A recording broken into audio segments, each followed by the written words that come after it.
Suatu kasus, kita memaksimumkan fungsi tujuan Z sama dengan 3x1 plus 5x2 dengan batasan 2x1 kurang dari atau sama dengan 8, 3x2 kurang dari atau sama dengan 15, 6x1 plus 5x2 kurang dari atau sama dengan 30.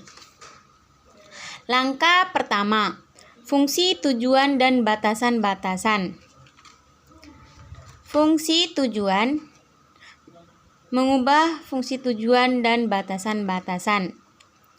Z sama dengan 3x1 plus 5x2 diubah menjadi Z sama dengan 3x1 kurang 5x2 sama dengan 0. Fungsi batasan diubah menjadi kesamaan dan tambahan dan tambah slack variabel.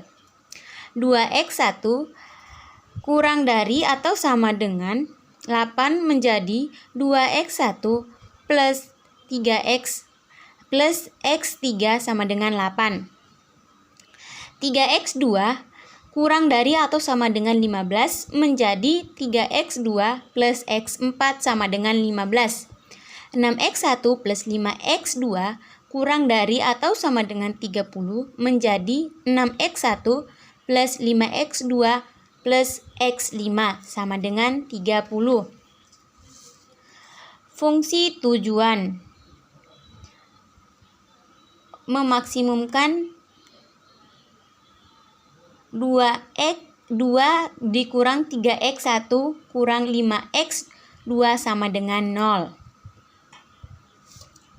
Fungsi batasan, 2x1 plus x3 sama dengan 8, 3x2 plus 4x4 sama dengan 15, 6x1 plus 5x2 plus x5 sama dengan 30. x3, x4, dan x5 adalah variabel slack. Variabel slack adalah variabel tumbuhan yang memiliki tingkat pengangguran atau kapasitas yang merupakan batasan. Langkah kedua, menyusun persamaan-persamaan di dalam tabel. Pertama, dari simplex, beberapa istilah dalam metode simplex yaitu NK adalah nilai kanan persamaan, yaitu nilai di belakang tanda sama dengan untuk batasan 1 sebesar 8, batasan kedua sebesar 15, dan batasan ketiga sebesar 30.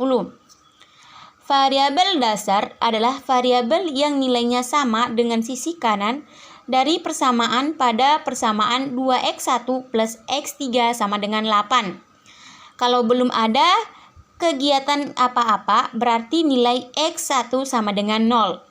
Dan semua kapasitas masih menganggur, maka pengangguran ada 8 satuan atau nilai x3 sama dengan 8. Pada tabel tersebut, nilai variabel dasar x3, x4, x5 pada fungsi tujuan pada tabel permulaan ini harus 0 dan nilainya pada batasan-batasan bertanda positif. Kita akan mengubah persamaan ini dengan tabel. Tabel pertama dapat kita lihat di sini. Langkah ketiga, memilih kolom kunci. Kolom kunci adalah kolom yang merupakan dasar untuk mengubah tabel simplex. Pilihlah kolom yang mempunyai nilai pada garis fungsi, tujuan yang mengubah nilai negatif dengan angka terbesar dalam hal ini kolom X2 dengan nilai pada basis persamaan tujuan kelima bernilai tanda segi 4 pada kolom X2 seperti pada tabel tersebut. Jika suatu tabel sudah tidak memiliki nilai negatif pada baris fungsi, tujuan berarti tabel ini tidak bisa dioptimalkan lagi atau sudah optimal. Langkah keempat, yaitu dengan memilih baris kunci.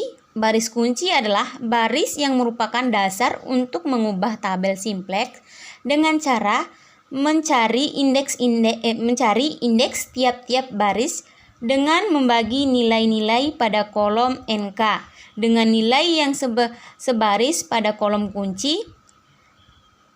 Indeks sama dengan nilai kolom NK dibagi nilai kolom kunci untuk baris batasan pertama 1 sebesar indeks sama dengan 8 dibagi 0 sama dengan tak terhingga. Baris batasan kedua sama dengan 15 dibagi 3 sama dengan 5 dan batasan ketiga sama dengan 30 dibagi 5 sama dengan 6. Nih, pilih baris yang mempunyai indeks positif dengan angka terkecil. Dalam hal ini, batasan kedua yang terpilih sebagai garis kunci beri tanda segi 4. Pada baris kunci, nilai yang masuk ke dalam kolom kunci dan juga masuk ke dalam baris kunci disebut angka kunci. Langkah kelima, dalam mengubah nilai-nilai selain pada baris kunci, untuk mengubah nilai-nilai tersebut dapat menggunakan rumus. Baris baru sama dengan baris lama mengikoefisien dikali nilai barisan kunci. Dapat dilihat hasil-hasil dari nilai-nilai pada tabel tersebut. Setelah mendapat nilai-nilai tersebut, kita mendapatkan tabel simplex baru, yaitu tabel pertama nilai lama dan tabel kedua nilai baru. Langkah keenam yaitu melanjutkan perbandingan. Dalam hal ini, ulanglah langkah-langkah perbaikan mulai dari langkah ketiga sampai langkah kelima. Untuk memperbaiki tabel-tabel adalah diubah atau diperbaiki nilainya. Perubahan baru berhenti setelah pada baris pertama atau fungsi tujuan kita tidak ada yang bernilai negatif. Inilah tabel simplex hasil perubahan yang telah saya kerjakan. Kita perhatikan di sini, ternyata kita menemukan bahwa di tabel tidak ada lagi minus.